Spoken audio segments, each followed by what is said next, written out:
Арам түлкі жайындағы ертегі. Ертедегі заманда бір түлкі, бір құлан, бір сауысқан үшеуі дос болып, жолдас болады. Бір-біріне жамандық ойламасқа ант айтып, шарттасады. Сөйтіп жүргенде, бір күні құлан тұзаққа түсіп, шары құрып босана алмай, өлемін-ау деп қорқып, түлкі мен сауысқан достарына қарап, «Айла, лаждарың бар ма?» деп жалтақ-жалтақ жылаған соң, түлкі тұзақты қимақ үшін құланның қасына таман келеді. «Осы құланның өлсе етін жейін. Тұзақшы сойса, шек қарындарын тастайды ғой. Мұның достығынан маған еті тәтті ғой», деп қайтадан арамды ойлап, бір бұтаға барып, құланның өлгенін байқап, бұғып жата берді. Сауысқан мұны көріп, құланға келіп, былайша ақыл айтты.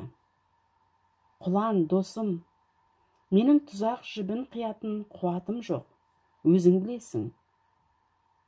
Мұны түлкі тісімен шайнаса, қияр еді. Ол сенің достығыңнан етіңді тәтті көріп, анау жерде жатыр. Енді саған бір ақыл айтайын.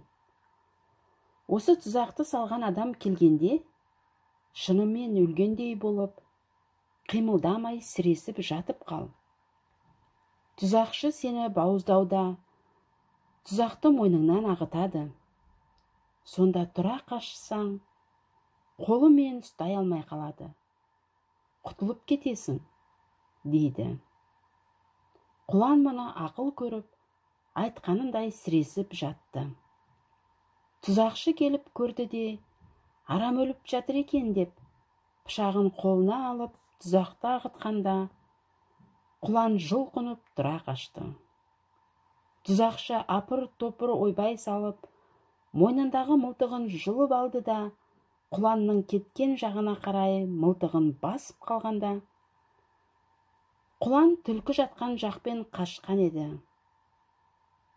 Құлан ұзап кетіп, мылтықтың оғы бұтаның түбінде бұғып жатқан түлкіге тиіп, өкпесінен оқ өтіп, түлкінің жаны шығып, құйрығы көтеріліп, бұлаң етіпті.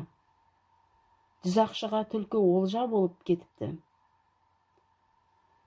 Кім ойласа досқа қас, басына тиер тас, деген мақал сонан қалған.